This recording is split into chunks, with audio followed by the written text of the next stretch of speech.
Olá, alunos, tudo jóia? Dando continuidade, então, ao estudo dos povos que formaram a Mesopotâmia. Nós vimos anteriormente aí que o primeiro povo, né, que se fixou naquela região foram os sumérios, né? Nós vimos também que os sumerianos, ao longo da sua existência, passaram por várias situações de invasão, porque ali era uma região muito visada, né? Apesar de viver os sumerianos com certa autonomia, havia muita luta política que acabou enfraquecendo, né, e tornando eles mais propensos a invasões.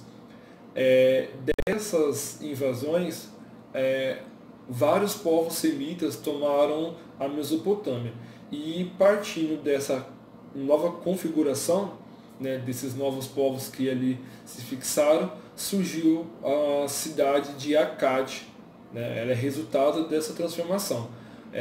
Daí deriva o termo Acádio, né? Akkad seria com D mudo, Acádio é o termo que deriva, que foi adotado pelo povo como acadiano ou povo acádio.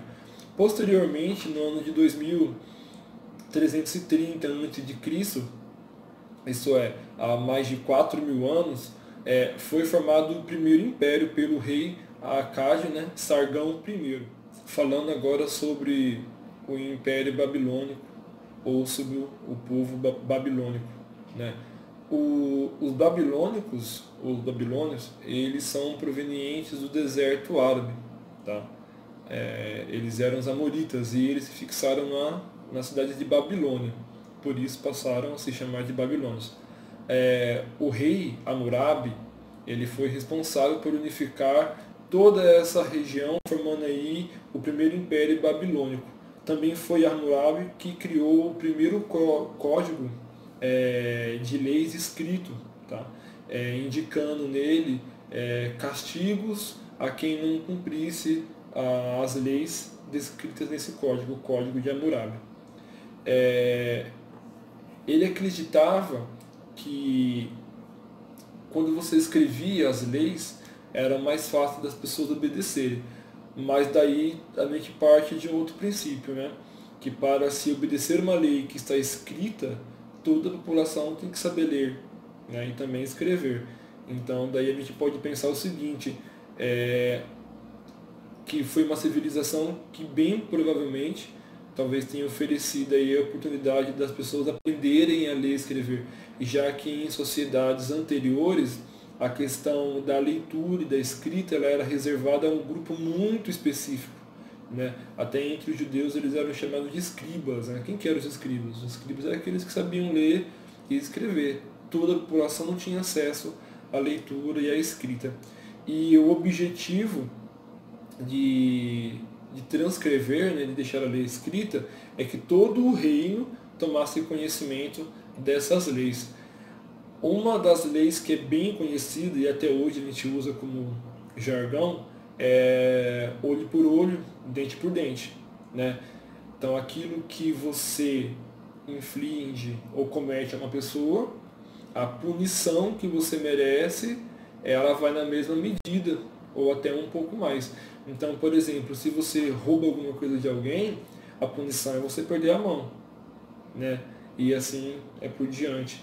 Apesar de aparentar ser um tanto quanto violenta, agressiva as leis, eles não tinham conhecimento que a gente tem hoje acerca do que realmente é o direito, né? Então assim, mas ali já se elucida o início, né, de uma lei escrita, que posteriormente outras civilizações vão acabar aprofundando e deixando ela um pouco mais crítica, mais rigorosa, né? Essa região da Babilônia concentrou-se um dos maiores centros, né, urbanos da antiguidade. E até por isso que a gente, nesse início de estudo da Mesopotâmia, saindo da dispersão humana, né, a gente vai para quê? Para o surgimento das primeiras cidades. né? E a mente percebe que o interesse e o poder e o desejo humano ele vai para além da cidade, né? O poder de concentrar em si, né, várias cidades, formando aí um império. O segundo império babilônico foi sob o governo de Nabucodonosor. Ele ergueu, né, assim como os grandes reis faziam e fazem até hoje, né, os grandes líderes, né, grandes monumentos arquitetônicos. E dois muito famosos são os Jardins Suspensos da Babilônia, que nós não temos muitas referências históricas acerca disso, mas pelo pouco que se tem até escrito é possível de se imaginar, e partindo da imaginação como poderia descrever uma imagem dessa que está aparecendo aí para vocês. E a outra grande obra seria a Torre de Babel, que ela até aparece na Bíblia, né? Que seria um enorme zigurate construído para chegar ao céu, né? Como foi citado lá na Bíblia. Tá ok? Então, nós vimos até agora os sumérios, os acádios e os babilônios. O próximo que nós iremos ver é sobre os assírios. Dos assírios também não temos muita informação, né? O que sabemos deles é que eles eram, assim como a maior parte todos, na verdade, né? Os povos que formaram ali a Mesopotâmia, a região da Mesopotâmia, eles eram politeístas, acreditavam na ligação entre os deuses e a natureza, né?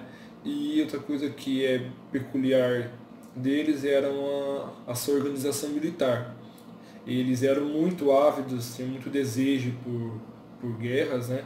E eles foram os responsáveis em dominar a região da Mesopotâmia por volta de 1200 a.C.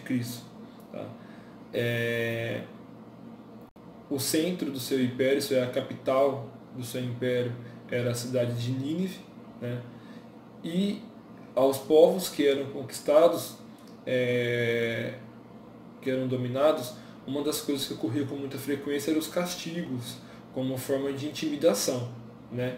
Apesar deles conseguirem se impor dessa forma, essa mesma característica, esse mesmo ponto forte também foi o ponto fraco. Por quê?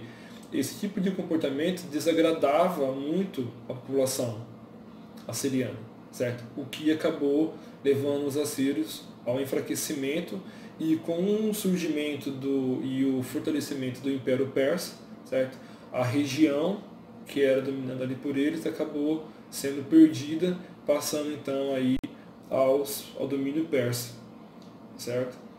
A gente encerra então por aqui a questão dos povos mesopotâmicos.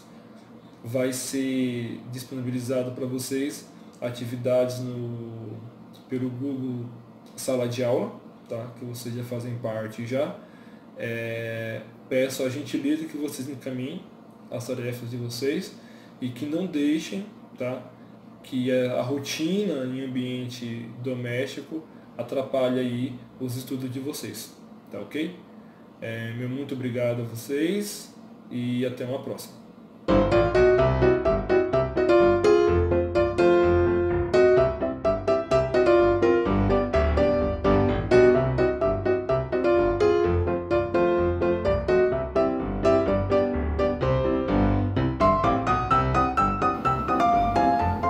Olá, alunos, vamos dar continuidade então aos nossos estudos sobre os povos da Mesopotâmia. Nós vimos ontem